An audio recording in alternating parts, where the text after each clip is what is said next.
What's up, Sharks? It's Coach Cass here with Hammerhead Fitness. Today, we're talking about how to log food when you go out to eat, when you go over to eat at a family's house, essentially how to log your food when you have no idea really what's in your food. Let's talk about it, shall we?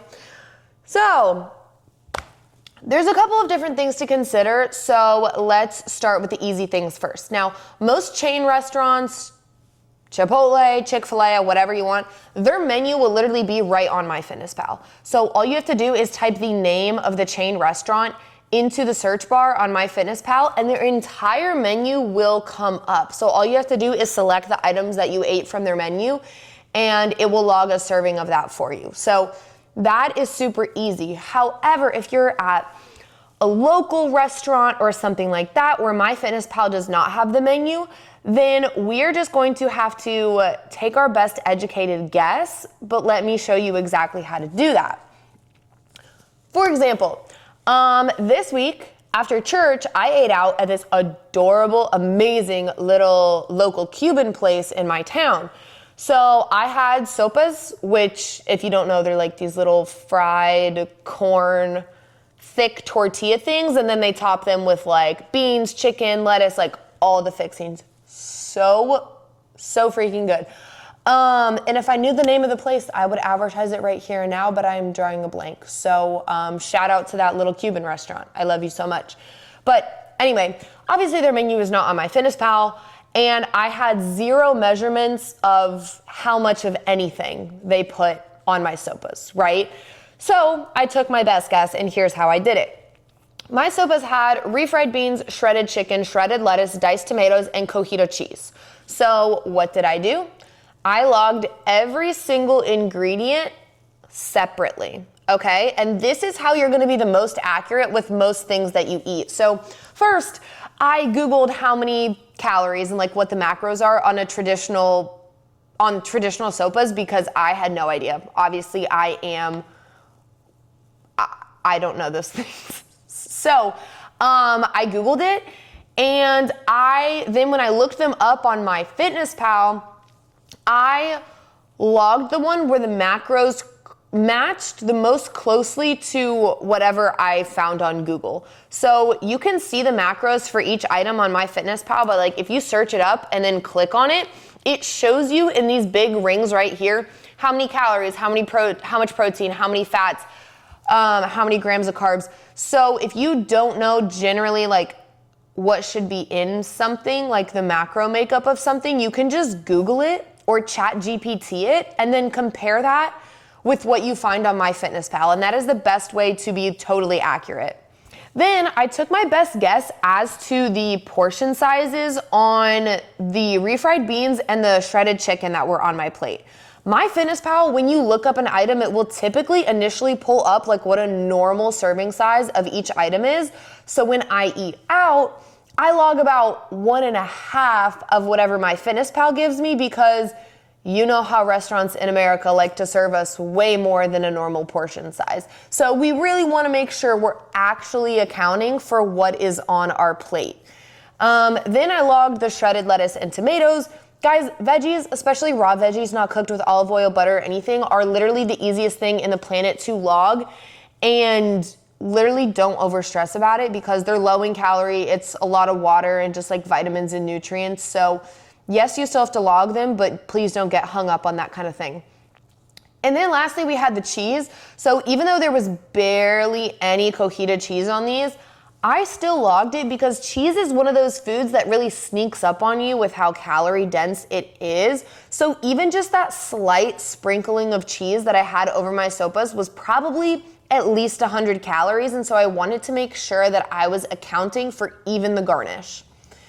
And to finish off the log, I always add a plain serving of olive oil or butter to my food log for good measure when I go out to eat. Because let's be real, well, especially number one, like my sopas are fried in oil, I know that. But just in general, restaurants when you go out to eat are cooking with way more butter and way more oil than you use at home, and you have to account for that. I mean, first of all, you should be accounting for it when you log food at home. You should be logging the olive oil and the butter that you're cooking with. And if you're not, that's a problem and you need to start now. But especially when you go out to eat, and it depends on what you eat too. Like, I don't know, use your best judgment. Like if you're eating a big fat greasy burger, you might want to account for a couple tablespoons of olive oil and a tablespoon of butter. You know what I mean? Versus if you're eating a salad, use common sense. You probably don't have to account for that unless there's olive oil in the dressing. So just things to think about when you're going out to eat to help you be most accurate and most successful. But so you can kind of see how I completely deconstructed my meal and logged every single item separately. And that is typically the best option for when you go out to eat, whether it's a salad, a burger, sandwich, pasta, just taking every ingredient down to the bare bones. Like if you're eating chicken Alfredo pasta, log the chicken, log the Alfredo sauce, log the pasta. You see what I'm saying? Like deconstruct your items, and this is how you're truly gonna be the most accurate. Now, another question I get asked all the time is like, Coach Cass, my mom made a pie for Thanksgiving, or I'm going to a family reunion and there's gonna be brownies and cookies and all these homemade sweets, and like, how do I log it? How do I know what's in it? Honestly, again, we're gonna take our best guess, okay? Because at the end of the day, food logging should not control your life. It should not stress you out this much. It's just a tool that we use to learn more about food and be better to our bodies. So, for instance, my beautiful mother made me a batch of homemade chocolate chip cookies the other day. I'm gonna eat one while we talk because that just seems like it needs to happen. So anyway, she made me this batch of beautiful chocolate chip cookies. And what did I do? Did I berate her and, you know, what's the recipe? What'd you put in these? Blah, blah, blah, blah. No, I didn't. Thank you, Mom. I love you.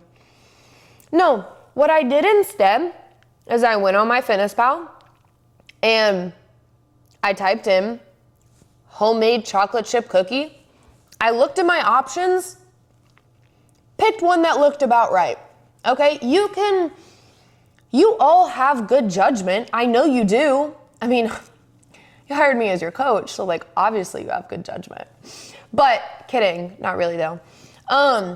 You have good judgment. Take a look at all of your options. If you see like one chocolate chip cookie that says it's 400 calories per serving, but then you see another one that says it's 50 calories per serving, but then you see a couple that are between like the 150 calorie and 200 calorie range, which ones do you think that you should pick? Probably the ones in the middle, right? The normal, the average. So I know you guys have good judgment. Just food logging, I think a lot of us just tend to overthink it and it stresses us out, and then we end up just not doing it. But hopefully this video made you realize how simple it can really be when you just break everything down and use your best judgment. So I hope this helped. I love you all. And if you're not already a shark, like and subscribe for more value.